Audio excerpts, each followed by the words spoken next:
নমস্কার বন্ধুরা, বাংলার ইনভেস্টর ইউটিউব চ্যানেলে আপনাদের সকলকে স্বাগত জানাই। চ্যানেলে প্রথমবার এসে থাকলে চ্যানেলটা অবশ্যই সাবস্ক্রাইব করে রাখবেন এবং তার সঙ্গে সঙ্গে পাশে থাকা বেল আইকন টিপে অল অবশ্যই সিলেক্ট করে রাখবেন, যাতে পরবর্তী ভিডিওগুলোর নোটিফিকেশন আপনাদের কাছে সময় মতো পৌঁছে যায়। তো চলুন এই ভিডিওটা শুরু করা যাক। তো আজকে নিফটি একদম ফ্ল্যাট পারফরমেন্স করেছে, বিশেষত শেষ আধ ঘন্টায় 190 থেকে 225 এই রেঞ্জের মধ্যেই কিন্তু বারবার ঘোরাফেরা করেছে এবং একসময় আজকের হাই লাগিয়েছিল 26,280 এবং সেখান থেকে আস্তে আস্তে নিচের দিকেই পড়ে। তো এরপরে আর একটা ট্রেডিং সেশন রয়েছে সোমবার দিন এবং তারপরে মঙ্গলবার দিন এই নিফটির এক্সপায়ারি রয়েছে। তো সেই এক্সপায়ারিতে এই যে নিফটি এটাই 26,200 এই লেভেলের কাছে কিন্তু বন্ধ হতে পারে। তারপরে নিফটি ব্যাংক এটাও ফ্ল্যাট পারফরমেন্স করেছে, মাত্র 15 পয়েন্ট বেড়েছে এবং বিএসসি সেন্সেক্স এটাই 13 পয়েন্ট নিচে পড়ে বন্ধ হয়েছে। আর ইন্ডাইসেস গুলো তো নিফটি এটা সামান্য নেগেটিভে বন্ধ হয়েছে, নেক্সট 50 এটা সামান্য পজিটিভ। নিফটি ব্যাংক একদম ফ্ল্যাট পারফরমেন্স দেখিয়ে, ফাইন্যান্সিয়াল সার্ভিসেস এটা 0.20% ডাউন, মিড ক্যাপ সিলেক্ট এটা 0.23% পড়েছে। তারপরে 100, 200, 500 এগুলো সবই লাল নিশানে বন্ধ হয়েছে। তারপর মিড ক্যাপ 50, মিড ক্যাপ 100 সবই দেখতে পাচ্ছেন কিছু কিছু ডাউনে বন্ধ হয়েছে। তারপর স্মল ক্যাপ, এই স্মল ক্যাপ 100 এটাও পড়েছে, এই স্মল ক্যাপ 50 এটাও পড়েছে। তো বেশিরভাগ দেখতে পাচ্ছেন এই যে ইন্ডাইসেস গুলো সেইগুলো কিন্তু সব লাল নিশানেই বন্ধ হয়েছে এবং ওভারঅল যে মার্কেট ব্রেথ সেটাকেও নিউট্রাল বলতে পারি। তো বাড়ার শেয়ার দেখতে পাচ্ছেন 1527 খানা এবং পড়া শেয়ার 1555 খানা, মানে প্রায় যতগুলো শেয়ার বেড়েছে প্রায় কিন্তু সেই সংখ্যক শেয়ারই নিচের দিকে পড়েওছে। তবে মার্কেট ফ্ল্যাট পারফরমেন্স দেখালেও এই যে গোল্ড এবং সিলভার এখানে কিন্তু ভালো র্যালি দেখা যাচ্ছে, মানে রিকভারি দেখা যাচ্ছে। গোল্ড তো খুব একটা বাড়ছে না, কিন্তু এই যে সিলভার এতে কিন্তু নিয়মিত খুব ভালো র্যালি আসছে। তো এই গোল্ড এটা দেখতে পাচ্ছেন প্রায় 0.1%-এর কাছাকাছি আজকের দিনে বেড়েছে এবং সিলভার আজকে এই 5,700 পয়েন্টের কাছাকাছি বেড়েছে বা টাকার কাছাকাছি বেড়েছে। তো এই 1,74,000-এর কাছ থেকে পড়ছিল এবং সেখান থেকে নিয়মিত কিন্তু এই রিকভারি আসছে। তো ফেডের যে রেট কাটের সম্ভাবনা সেটাও বাড়ছে এবং যার কারণে গোল্ড এবং সিলভার এগুলোতেও কিন্তু রিকভারি আসছে। আর এরপরে বাজারে একটা আইপিও লিস্ট হয়েছে এবং দারুণ লিস্টিং হয়েছে। তো কোন কোম্পানির আইপিও? এই সুদীপ ফার্মা। তো এই লিস্টিং প্রাইস দেখতে পাচ্ছেন কত হয়েছে, 730-এ। কত ইস্যু প্রাইস ছিল? 593। তো 23% লিস্টিং গেইন দিয়েছে এবং লিস্ট হওয়ার পরে ওপর দিকে বেড়েছে। তো টোটাল ইস্যু প্রাইস থেকে 30% বেড়ে আজকের দিনে বন্ধ হয়েছে। এরপরে যদি সেক্টরের কথা বলি, নিফটি অটো এটা 0.5%-এর কাছাকাছি বেড়েছে। তারপরে ফাইন্যান্সিয়াল সার্ভিসেস এটা সামান্য পড়ে গেছে, এফএমসিজি এটা সামান্য বাড়া, আইটিতে সামান্য পতন দেখা গেছে, মিডিয়া এটা 0.5%-এর কাছাকাছি বেড়েছে। তারপরে মেটাল, ফার্মা, পিএসইউ ব্যাংক এগুলোতেও সামান্য তেজি দেখা গেছে। ফার্মা এটা 0.60%-এর কাছাকাছি বাড়া। তারপরে প্রাইভেট ব্যাংক, রিয়েলটি এইগুলোতে কিন্তু কিছুটা লাল নিশান দেখা গেছে। এরপরে যদি কথা বলি আজকের মার্কেটের এই স্টার পারফর্মার, তো দেখতে পাচ্ছেন এই ওয়েলস্পুন লিভিং লিমিটেড এটা 11.44% বেড়েছে। তো এই কোম্পানিটা টেক্সটাইল সেগমেন্টে কাজ করে থাকে। তো বারবার এরকম খবর সামনে আসছে এই যে ট্রেড ডিল সেটা হতে পারে। তো সেই কারণে মাঝে মাঝে এই সি ফুড সেক্টরে কাজ করা কোম্পানি, তারপরে টেক্সটাইল সেক্টরে কাজ করা কোম্পানি এবং তার সঙ্গে সঙ্গে অটো এনসিলিয়ারি যে কোম্পানিগুলো রয়েছে সেগুলোতে মাঝে মাঝে তেজি দেখা যাচ্ছে। তবে বিভিন্ন স্টকে বিভিন্ন দিনে তেজি আসছে। কিছুদিন আগে এই সি ফুড সেক্টরের কোম্পানিগুলো ভালো পারফর্ম করেছিল এবং আজকের দিনে দেখতে পাচ্ছেন এই যে ওয়েলস্পুন এটা 11%-এর কাছাকাছি বেড়েছে এবং আজকের দিনেই এই যে কমার্স সেক্রেটারি এনার তরফ থেকে কিছু তথ্য সামনে আসছে। তো দেখতে পাচ্ছেন ইন্ডিয়া এবং আমেরিকা এরা ভার্চুয়াল যে ট্রেড টক সেটা কিন্তু শুরু করতে চলেছে, মানে মুখোমুখি দেখা হবে না, ডিজিটাল মাধ্যমে এই যে ট্রেড টক সেটা কিন্তু শুরু হবে এবং এটাই আশা করা হচ্ছে যে এই বছরের শেষেই এই যে ডিল সেটা কিন্তু সাইন করা হয়ে যাবে। তো ভারতের এই কমার্স সেক্রেটারি তিনি কিন্তু এই কথা বলেছেন এবং তারপরে আজকে টেক্সটাইল সেক্টরে কাজ করে এই কোম্পানিতে তেজিও দেখা যাচ্ছে। তারপরে পুনাওয়ালা ফিনকর্প এটা 4.5% বেড়েছে, কেএসবি এটা 3%-এর উপরে বাড়া, তারপরে ইপকা ল্যাব এটা 3.65% বেড়েছে, নিউল্যান্ড ল্যাব এটা 3.60% বাড়া, তারপরে বরুণ বেভারেজ এটা 2.82% বেড়েছে। এরপরে যদি পড়া শেয়ারের ব্যাপারে কথা বলি, তো পড়া শেয়ারের মধ্যে দেখতে পাচ্ছেন প্রথম শেয়ার গেল, তো শুরুতে তো অনেকটাই নিচে পড়েছিল এবং তারপরে আস্তে আস্তে রিকভার করার পরে এই 4%-এর কাছাকাছি ডাউন দেখাচ্ছে। তো কি খবরে পড়েছে? তো দেখতে পাচ্ছেন এই যে পিএনজিআরবি মানে petroleum and natural gas regulatory board, যারা এই পেট্রোলিয়াম তার সঙ্গে সঙ্গে ন্যাচারাল গ্যাস এইগুলোর দাম ঠিক করে, তারাই পাইপলাইনের যে ট্যারিফ সেটা বাড়িয়েছে, মানে পাইপলাইনের মাধ্যমে যে গ্যাস যায়। তো দিল্লি, মুম্বাই এই সাইডে এরকম সিস্টেম দেখা যায়, মানে পাইপলাইনের মাধ্যমে কিন্তু ঘরে ঘরে গ্যাস পৌঁছে যায়। তো সেই যে ট্যারিফ বা গ্যাসের দাম সেটা বাড়িয়েছে, কিন্তু লেস দ্যান রিকোয়েস্টেড, মানে কোম্পানিগুলো যেরকম অনুরোধ করেছিল তার থেকে কিন্তু কম বাড়ানো হয়েছে। তো এই নতুন ট্যারিফ কবে থেকে লাগু হবে দেখতে পাচ্ছেন, এই জানুয়ারি 1, 2026 থেকেই লাগু হবে। তো এই গেল বা বিভিন্ন যে কোম্পানিগুলো তারা অনুরোধ করেছিল যে এই 78 পার MMBTU এই যে দাম এটাকে যেন রাখা হয়। তো সেখানে কত দাম রেখেছে দেখতে পাচ্ছেন, এই 65.69 পার MMBTU, যেটা আগে ছিল এই 58.60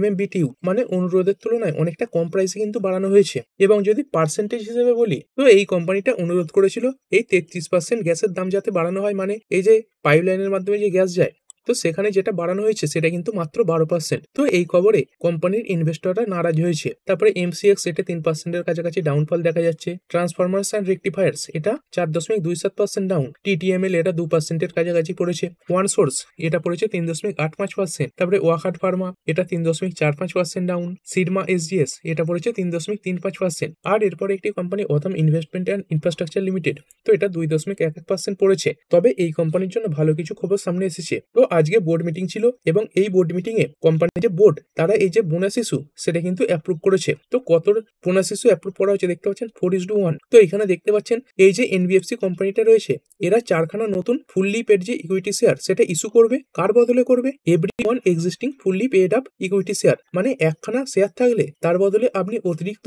এই 4খানা শেয়ার পাবেন। তবে শেয়ারের যে প্রাইস সেটাও কিন্তু সেই অনুপাতে কমে যাবে। তো এর যে ফায়দা এটা লং টার্মে পাওয়া যায়, মার্কেটে যে লিকুইডিটি সেটা বাড়ে, শেয়ারের যে সংখ্যা সেটা বাড়ে এবং যাদের কাছে কম টাকা রয়েছে, তো শেয়ারটার বর্তমান দাম কত? এই 2686 টাকা। তো ধরুন যাদের কাছে এই 1000 টাকা আছে, 2000 টাকা আছে, তারা এই কোম্পানির একটা শেয়ারও কিনতে পারবেন না। কিন্তু বর্তমানে এই দাম যখন 5 ভাগের 1 ভাগ হয়ে যাবে তখন কিন্তু সেই সমস্ত ব্যক্তিও এই সমস্ত শেয়ারগুলো কিনতে পারে। তো এর ফলে কি হয়, এতে যে ইনভেস্টমেন্ট সেটা কিন্তু কিছুটা বাড়ে। তবে আবারও বলছি এর যে ফায়দা সেটা কিন্তু লং টার্মে পাওয়া যায়। এরপরে কোম্পানি লেন্সকার্ট সলিউশন লিমিটেড আজকের দিনে 1.11% বেড়েছে। তবে একসময় 5%-এর কাছাকাছি বেড়েও গিয়েছিল। তো কি খবর ছিল? তো বিভিন্ন ব্রোকার এটাকে বাই টার্গেট দিচ্ছে দেখতে পাচ্ছেন। এই যে জেব্রিস এরা এই বাই রেটিং দিয়েছে, কত টার্গেট প্রাইস দিয়েছে? এই 500 টার্গেট প্রাইস দিয়েছে। তো শুধুমাত্র এই টার্গেট প্রাইস দেখে কোনো শেয়ারে যাবেন না, কারণ দেখুন বিভিন্ন ব্রোকার বিভিন্ন রকম টার্গেট দেয়। এই জেব্রিস এরা আজকে একরকম টার্গেট দিচ্ছে, কালকে অন্য ব্রোকার নিচের দিকের টার্গেটও দিতে পারে। আবার ধরুন পরের কোয়ার্টারে এই কোম্পানির খারাপ রেজাল্ট এলো বা কালকেই কোম্পানির রেজাল্ট আছে, তো সেখানে খারাপ রেজাল্ট এলো, তো তখন কিন্তু এই কোম্পানি চাইলে এই যে টার্গেট প্রাইস সেটা কমিয়েও দিতে পারে। তো যে কোনো স্টকে টাকা লাগাবার আগে আপনার যে রিসার্চ সেটা কিন্তু অবশ্যই জরুরি। বিশেষ করে কোম্পানি কি কাজ করে সেটা দেখা তো মাস্ট। তারপরে হিন্দুস্তান এরোনটিক্স এটা 1.27% বেড়েছে।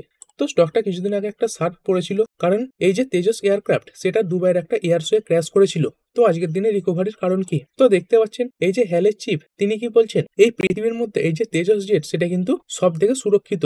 আর দেখুন যে কোনো এই এয়ারক্রাফট সেটা কিন্তু ক্র্যাশ করে, আর এই তেজস এয়ারক্রাফট ইতিহাসে এই মাত্র দুবার কিন্তু ক্র্যাশ করেছে। তো এটাও বলছে যে এই যে ক্র্যাশ সেটা কিন্তু কোম্পানির যে ফিউচার সেখানে কোনো খারাপ ইম্প্যাক্ট ফেলবে না। তো এরপরে কিন্তু রিকভারি দেখা যাচ্ছে এবং তার সঙ্গে সঙ্গে সামনে যে ডিফেন্স বাজেট আসবে, মানে এই যে বাজেট যেখানে ডিফেন্সের বাজেটটা ঘোষণা হবে, সেখানে এই যে ডিফেন্স বাজেট সেটা বাড়াবার জন্য কথাও কিন্তু সামনে আসছে। তারপরে IX Indian energy exchange limited, তো আজকে এই কোম্পানি ফোকাসে ছিল। তো কি কারণে ফোকাসে ছিল? এই যে মার্কেট কাবলিং কেস নিয়ে আজকে কিন্তু হিয়ারিং ছিল। তো এই মার্কেট কাবলিং কি, মানে এই আইএক্স এই কোম্পানিটা আগে এই যে ইলেকট্রিসিটি তার যে প্রাইস সেটা ডিসকভারি করতো, তো বর্তমানে বলা হচ্ছে মার্কেট কাবলিং করা হবে, মানে এই কোম্পানিটার হাতে সম্পূর্ণ পাওয়ার থাকবে না। তো একটা অন্য বোর্ড বসানো হবে, তারা এই যে প্রাইস ডিসকভারি সেটা কিন্তু ঠিক করবে, মানে এই এনার্জির কত কি প্রাইস হবে, এটা শুধুমাত্র একটা এক্সচেঞ্জ হিসেবে থেকে যাবে। তো এর বিরুদ্ধে এই কোম্পানি অ্যাপিল করেছিল। তো দেখতে পাচ্ছেন এই যে অ্যাপটেল এই যে কোর্টটা রয়েছে তারা আজকের দিনে এই যে হিয়ারিং সেটা আবার পিছিয়ে দিয়েছে। তো কবে এই হিয়ারিং হবে দেখতে পাচ্ছেন, এই যে হিয়ারিং সেটা কিন্তু সামনের বছর হবে। তো এই জানুয়ারি 6, 2026 এই হিয়ারিং হবে। তো জানুয়ারির প্রথম দিকেই এই যে হিয়ারিং সেটা কিন্তু দেখতে পাওয়া যাবে। এরপর একটি কোম্পানি ইউরেকা ফোর্স লিমিটেড, তো আজকের দিনে 8%-এর কাছাকাছি রকেট হয়ে গেছে।